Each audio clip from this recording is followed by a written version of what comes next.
சிதம்பரம் நடராஜர் கோவிலில் கோசாலையில் மாட்டுப் பொங்கல் விழா பக்தி நிறைந்த கோபூஜை.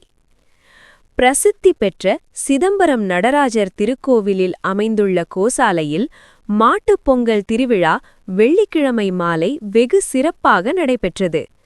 தமிழர் பாரம்பரியத்தையும் வேளாண் பண்பாட்டையும் எடுத்துரைக்கும் இந்த விழா பக்தியும் ஆன்மீகமும் கலந்து சிறப்பான நிகழ்வாக அமைந்தது. நடராஜர் கோவில் பொது தீட்சைகளின் ட்ரஸ்டியான பாஸ்கர் தீட்சை தலைமையில் இந்த விழா நடத்தப்பட்டது. விழாவின் முக்கிய நிகழ்வாக கோசாலையில் பராமரிக்கப்பட்டு விடும் பசுக்கள் பாரம்பரிய முறையில் அலங்கரிக்கப்பட்டு அவற்றுக்கு சிறப்பு கோபூஜை செய்யப்பட்டது.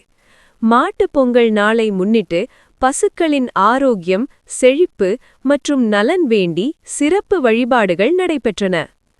பூஜை நிகழ்வின் போது வேத மந்திரங்கள் முழங்க தீபாராதனை செய்யப்பட்டு பசுக்களுக்கு புனித நீர் தெளிக்கப்பட்டது. கோபூஜை நிறைவடைந்ததைத் தொடர்ந்து விழாவில் கலந்து கொண்ட பக்தர்கள், கோவில் பணியாளர்கள் மற்றும் தீட்சிதர்களுக்கு பிரசாதம் வழங்கப்பட்டது.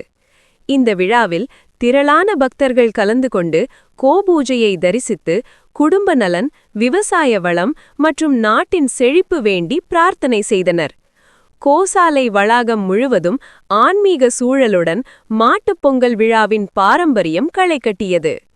சிதம்பரம் நடராஜர் திருக்கோவிலில் ஆண்டுதோறும் நடைபெறும் மாட்டுப் பொங்கல் விழா தமிழர்களின் வேளாண் கலாச்சாரத்தையும் பசுக்களின் முக்கியத்துவத்தையும் எடுத்துக்காட்டும் முக்கியமான ஆன்மீக நிகழ்வாக இருந்து வருகிறது.